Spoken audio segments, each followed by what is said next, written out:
Maayong buntag mga ka-online. Welcome sa atong pinakabago nga tulumanon sa atong Oro Broadcast Media. It's all about public servant in action. This is our premier telecast and then premier una gid nato nga pag-held dinhi nga programa live sa atong mga kaigsunan, especially sa 80 ka barangay dinhi sa Dakbayan sa Cagayan de Oro ug sa tanan nga maabot sa atong Sibya karong adlaw. Una gid nato nga nahimong himuon nga bisita karon sa aton tulumanon sa atong public servant in action is walay lain ang ato yung City Police Director dinhi sa Dakbayan sa Cagayan de Oro, si Police Colonel Henry Dampal.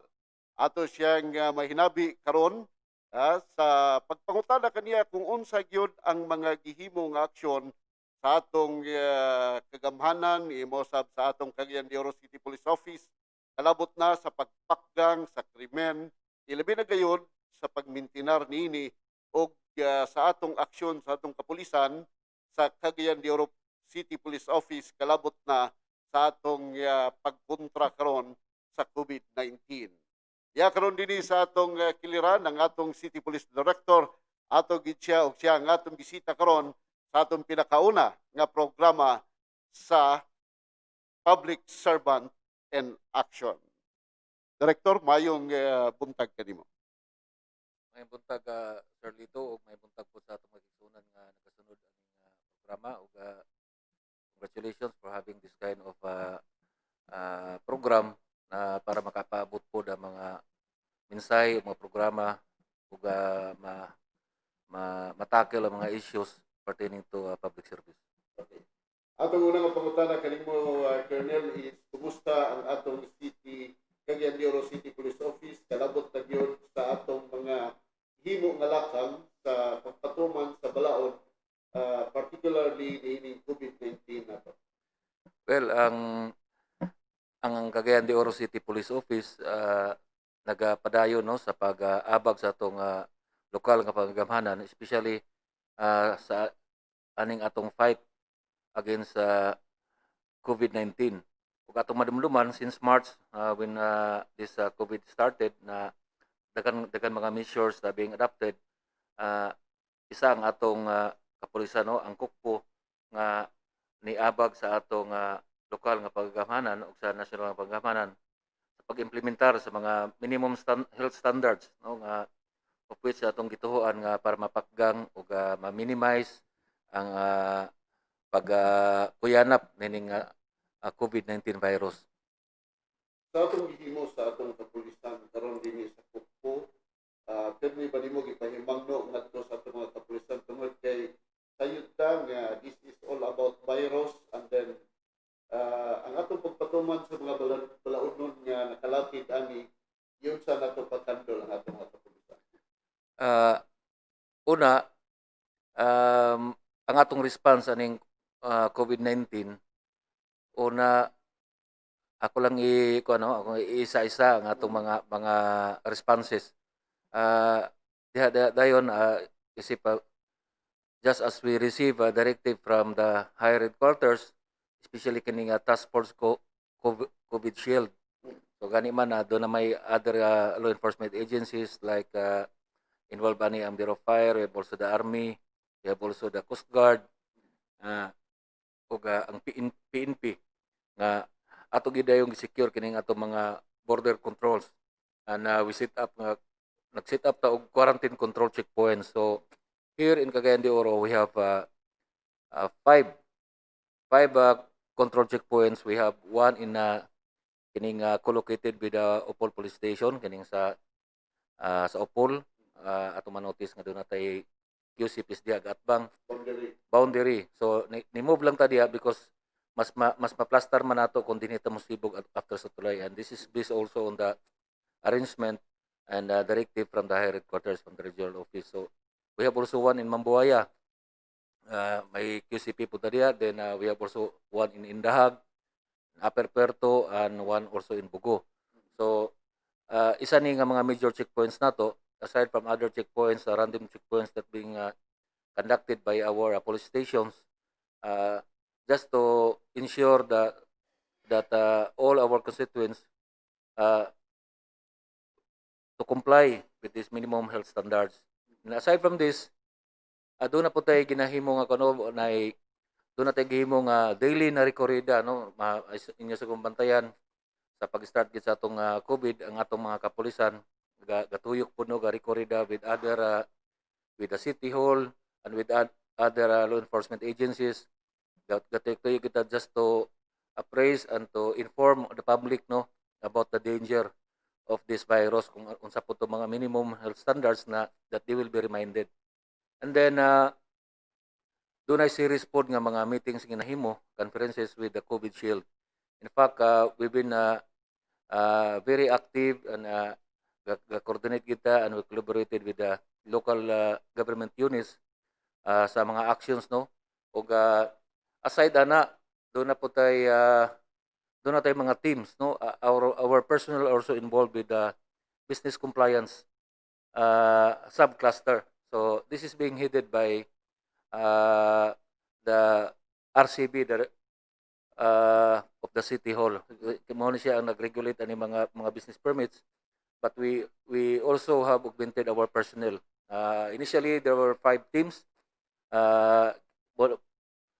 which regularly checking all the business establishments na maka-comply sila sa atong mga requirements, especially katong mga na may gipang-set no sa ato IATF, and this is being also required by RCB to all our business establishments. So should these establishments fail to comply, then considering na ang RCB sila man doon na regulatory power, then it's up to them for their appropriate action, whether i-suspend nila or ibang i-close. In fact, there were also some establishments na close for not complying with all those requirements. And under the law and order cluster of the Emergency Operations Center of the City Hall, of which isa ta diha nga kuno ako po is being one of the members of the EOC. Under that law and order cluster sa ato man siya, ug doon na po gihimo nga roads and traffic compliance subcluster, which is being headed by the RTA. So considering na may doon naman po yung mga guidelines, mga directive like sa LTO, LTFRB, so we collaborated and coordinated with these agencies. So ang nag-spearhead sa ato ani sa mga roads and traffic compliance subcluster is the RTA. So regularly gasubmit sila report sa ato, of which we also have submitted to the EOC for consideration sa mga reports sa ato. And aside sa aning atong mga subclusters, lately lang no doon na po atong gi-create na under gyapon sa law and order cluster, which being suggested kining barangay compliance subcluster. Barangay compliance. Sa barangay compliance, ginahimo na siya nga dili man ginato makaya sa pulis tanan, no? And considering that the barangay has the control over its constituents, ug naman po sila magamit naman sila operating arm na magamit nila. So ato ning kuano kanang gipasa sa ila ang responsibilidad para to ensure also that their constituents will comply with those minimum health standards naman tay karon no nasayod man ta nga doon na may mga giset sa itong gobyerno like face mask, social distancing. So at their level pa lang makusyon na dito no mabadlong na ang atong mga kaigsunan. So aside na we also have doon na po tayo gihimo nga mga checkpoints. Mapansin siguro niya itong una nga daghang tag mga random checkpoints checking all these individuals if they complied with these requirements, guidelines. Lately, doon na po tayo, we receive an information from the City Hall na there is an amendment of the City Ordinance, City Ordinance number 13849 series 2020. Ang ato man gud atong una, ang City Ordinance is ang iyang penalty is only community service. But with this predicament, we coordinated, nagpadala ta sa atong comment ani with the mayor, Honorable Mayor Oscar Moreno, with the City Council, and then expressing our kuan nag-suggest na dito na impossible matas-taasan unta para so that those violators will really mean of the penalties, no, kay kung kini man lang gong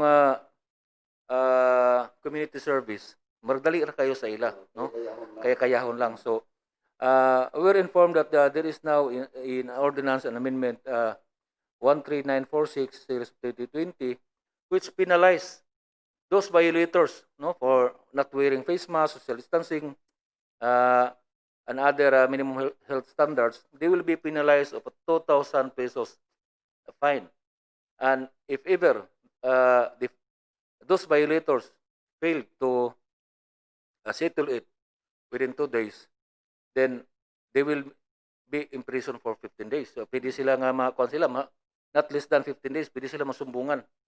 So, mas maayo siguro ni, no? Marag na part of this amendment nagyapon tong community service pero depende na, no, but sa gibugaton, but they have to settle it within that period. But if they fail to settle it, then will be compliant to file a case against these violators. Mas bukat na, no?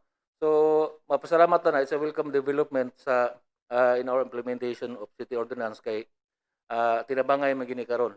So aside ana, our personnel also are utilized. Naman tayo mga CIUs, kaya city isolation units, of which all our isolation units here in the city are being manned by the PNP. So, naman tayo mga like kining mga from LSI, ROF, ato man ang gina-process, of which ginadala man na sila sa mga city isolation units. And then, ato nang ginabantayan dito just to ensure the safety, security of these individuals who are in confinement. But they are not, hindi naman sila violators, no? Wala naman sila na violate, but the presence of the police is just to ensure na they are safe while in confinement.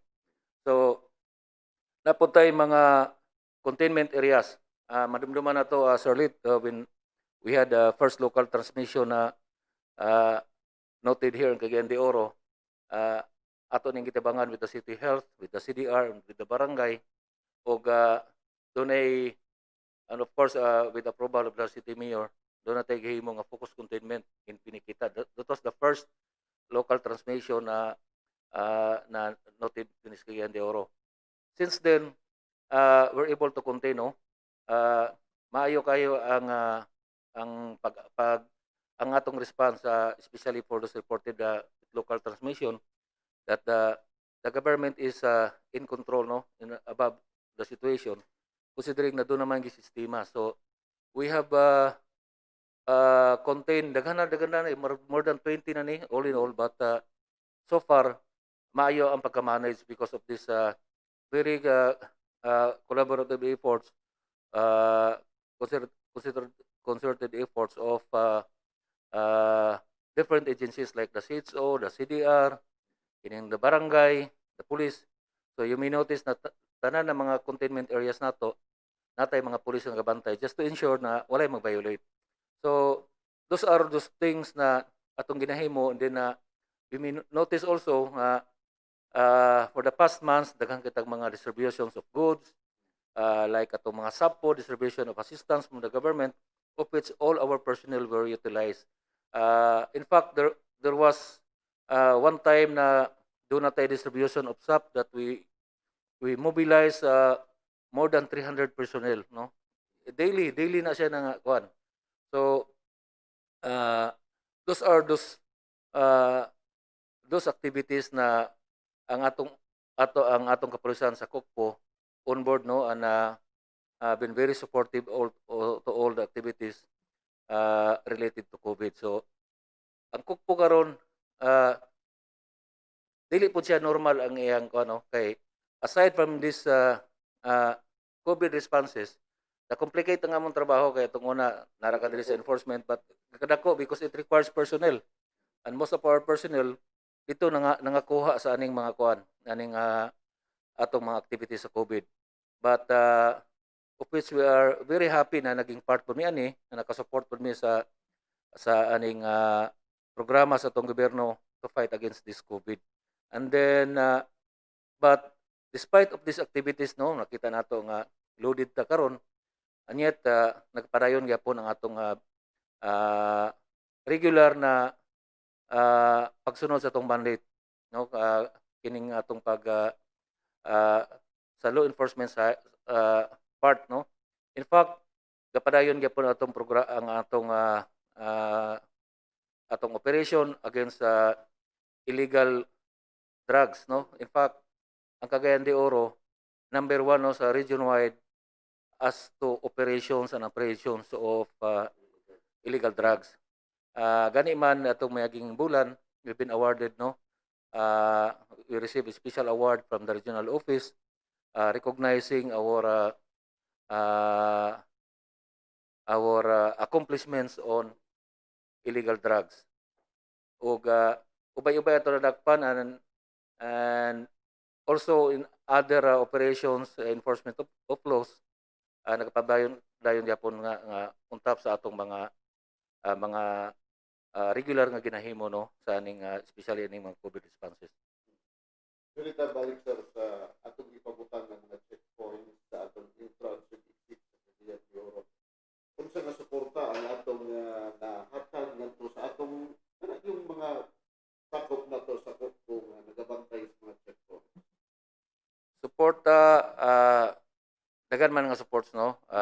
Kami sa PNP, we have also our initiatives na to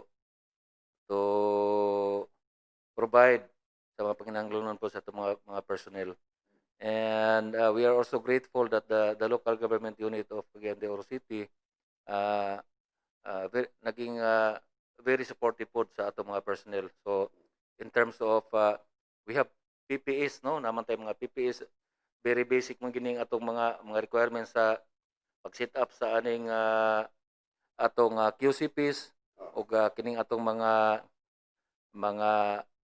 PPEs. We've been receiving supplies from the LGU. May namagoy logistics sa cluster kining sa EOC, and based po sa among agreement, ka-support po sila sa among mga requirements dito, like kining mga face masks, alcohols, and PPEs, and other, no, pati pa man gani ang napo gani mga foods nga being given to our personnel manning the QCPs. Okay. Dito sa kining karon is taas na tayo ang local transmission. In which mo'y ginalantaw na to nga more than 20 na sa mga area karon ang under murag gitawag na to nga lockdown on specific areas. Sa kining himo na to nga lockdown, sir, igo pa ba ang atong numero sa kapulisan tungod kay mura magug ang pulis na gabantayan kayo sa mga kaitsuna na to? Actually, usa ni sa kuno kanang nakita namo nga draining bugini part sa on the part of the police kay kailangan magita if for instance if one containment area daghan siya mga exits and entrances, ang may tabo we have to seal off the area. So it requires atong pustihan siya, ato siyang ikulong, and then i-seal na to ang area.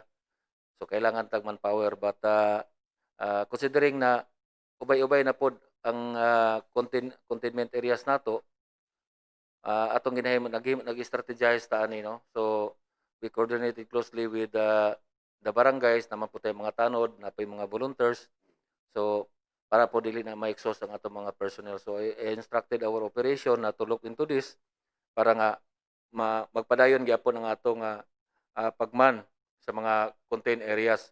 So it's just a matter of adapting an strategy para nga dili mahurot itong mga personnel. Kay kung ay mo tagaan tanan tong areas, kung daghang kayo mga entrances and exits, butangan ginato, mahurot gid ang pulis sa atong station. So just imagine pila na kabuok.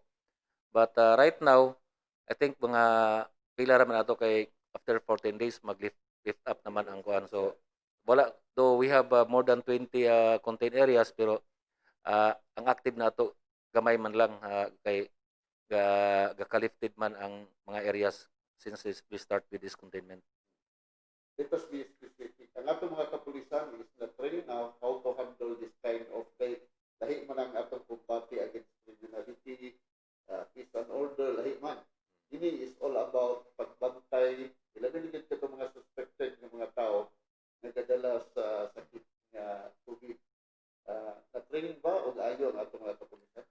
Actually, we have orientations, no? Every now and then we have orientations and maayo man po namong coordination with the CHO. CHO also is giving us orientation. So, makita man nato nga usa sa mga frontliners kini may atong mga personnel. So, doon na po tayo mga they've been reminded, regularly reminded of those katong mga risk, no, especially nga they are exposed dito sa atong dito sa field. So wala ta magkulang sa pag-remind sa atong mga personnel, no, naman tay mga guidelines from time to time nga ginababa sa ila ug atong mga unit commanders also uh, na regular pod nga ga-update o ga-inform sa ila, ga-remind sa ila of those measures. Okay. Usa sa ipatuman nato padayon karon is curfew. Pagtanaw sa mga tao nga ano po pag-abot sa eksakto nga oras di na gyud magsuroy-suroy within sa kaliyan di oro. Unsa gihimo na to? Dagan nag-implement ta sa curfew since the start of until now, no? Until now since gi-adapt ning curfew sa syudad through an executive order and then ato ning implement from 9 to 5 AM. Atong una ang atong curfew ato ni silang gipang-round up tanan dinhi nato ibutang sa barangay 40. So every night do natay more than 100 nato magather diha, then ato silang ginalekturan. Natay mga presentations para nga ila pong while waiting for sa anang oras nga pwede na sila makalakaw, at least na sila maging productive. So natay gibutang di ang screen, big screen, and then doon ay mga presentations about COVID, about the efforts of the government para pod nga ilang matun-an, no, nga kadalasan may naman din sila nga kuan kanang wala sila kabalos. Kadaghan kasi mga tao from time to time na ginay mo violate. So just more on educating their our constituents. And then until such time na wala naman tay kining sa community service, so ato na silang gi-refer sa mga barangay. So hopefully with this kuan new ordinance amendment atong tan-awon dinhi og nasulod ba ning curfew. So i-check nato ni siya, mas maayo nga dunay amendments of the ordinance para pod nga kining atong mga kaigsuonan magbantay na gyud kay considering of the fines and the penalties nga ginfisan. Sa kini nga itong mga kaigsunan nga mahilig di kayo sa pag-inom-inom, sa kataplinan, especially sa uban pa sila mga barkada, gina-monitor din na ito pag-ayos. Kasi kitang monitoran gani buntag gabi ang atong sa ako personally akong cellphone, akong number ako ning gihatag ko sa kuan. Daghan gani gatawag sa ato nang refer sa mga stations. Based on our kuan naman tay records po, no, ubay-ubay na po ito nga dakpan aning mga nag-inom nga panahon sa especially kining pag-inom in public places bawal ang ginidaan. Much more karon nga doon na tay curfew. So gani man ang uban aning ato nga dakpan atong gisumbungan sila aning bayanihan na especially katong gabalik-balik na for non-cooperation, for not cooperating with us. So ato silang gikuan aning RA 11332. So naman day provision dia nga kung dili ka mo cooperate, pwede ka masubungan, especially nga doon naman nag-implement man ta kining measures atong ginahimo karon kaning curfew and other measures nga atong gi-implement. This is in response to this crisis kining COVID, which we believe na tinuod man ning COVID kay daghan naman gay atong record, daghan naman ang napildi nga kinabuhi ug daghan na pud ang confine. So mo na siya nga ang uban siguro gatiaw-tiaw lang. So mo na siya nga kung makita nato nga kini mga mga tawhana gabalik-balik na ato na ning ipasumbungan o kanang RA 11332, bahala ng korte kay para gyud nga kay RA naman gyud, so para bukat-bukat na gyud, no. So mo na nga impossible ato sila gihangyo gyud gyapon nga para dili nato sila masumbungan atong bukat nga kaso, din wala na may kumo siguro kung mo-cooperate ta kay para mi sa atong kaayuhan. Okay. Sa ato mga kapulisan, katawag man din nato karon nga we are under high itawagan kining status sa atong kapulisan karon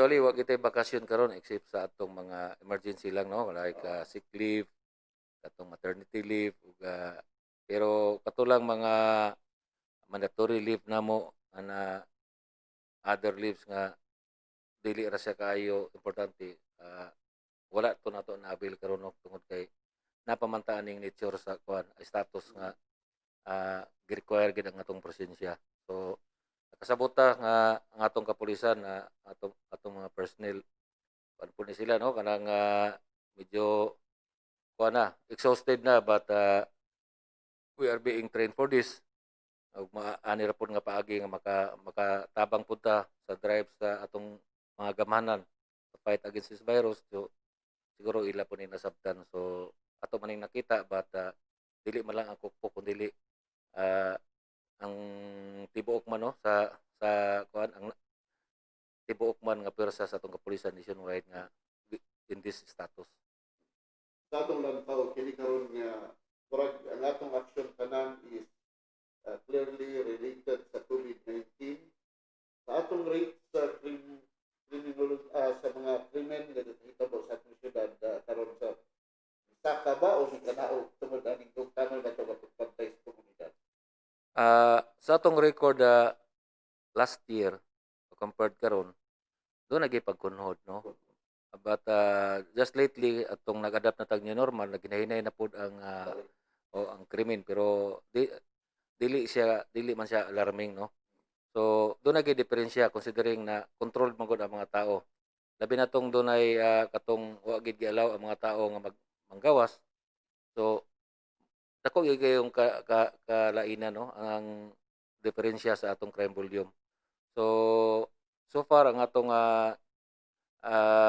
crimes very minimal raman kayo sa Cagayan de Oro ug pasalamat maton po ta sa uban po nato magigsunan nga very cooperative po gani karon from time to time makakontak kung dunay mga incidents ga-report gid dayon sa ato ang kuan no dagan ang ga-report sa ato so malipay ta ana nga dunay mga participation atong mga kaigsuonan nga sila pod gabantay. So aktibo na lugar ang atong mga komunidad. So report any incident dito po sila lugar.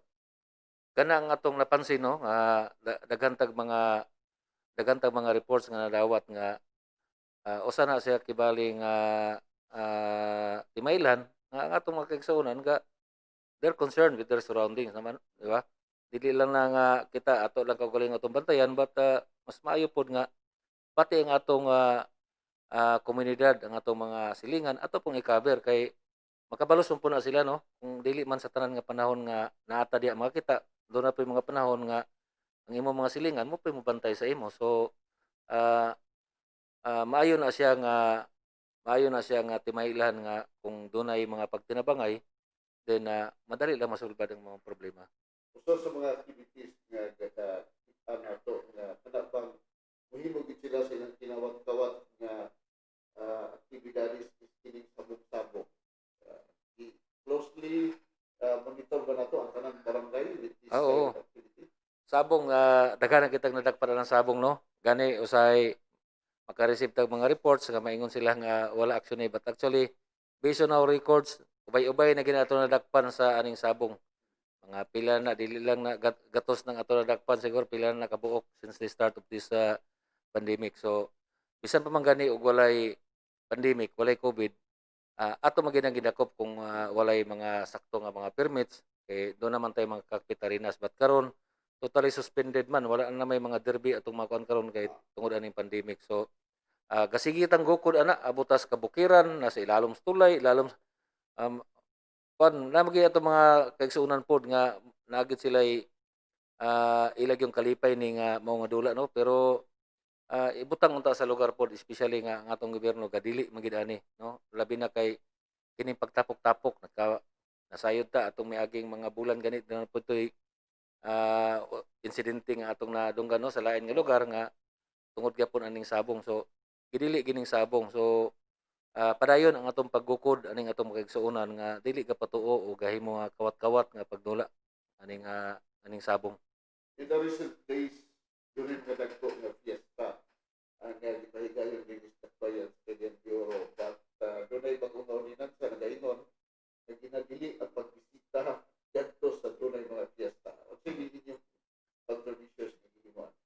Actually ang piyesta just last month no, sa ulog matas tong piyesta ug gani ah, peaceful mo gyapon kayo tong piyesta no. Taliwala sa aning ang uban nga mga na-limit ang mga activities but nagpreparar gyapon ta and then we also have requested documentation from the regional headquarters gitagaan naman punta nila pero limitado na kaayo no. Siguro nakita nako nga ang pagsaulog sa piyesta is more on kuan na lang no kanang celebration na lang but dili nimo makita atong moadto no mista gani wala naman gani tay katong mga civic military parade no nga unlike last year nga makita nato nga grabe gid kayo ka puno ang atong kadalanan daghan kay kayo series of month-long activities nga naka-line up pero sa karon halos daghan na lang virtual no na mga siguro sa venue na lang sila but wala na yung mga expected audience kay dito na lang sa dinhi na lang sa atong social media katanawon so dako ang kalainan ah wala tay nahimong problema ana kay naging compliant man pud ang city ana ug wala po nakita nato nga na-violate. Sir, kumusta ang atong peace and order condition, especially on hinterland area? Ang atong peace and order so far very peaceful naman ang Cagayan de Oro no.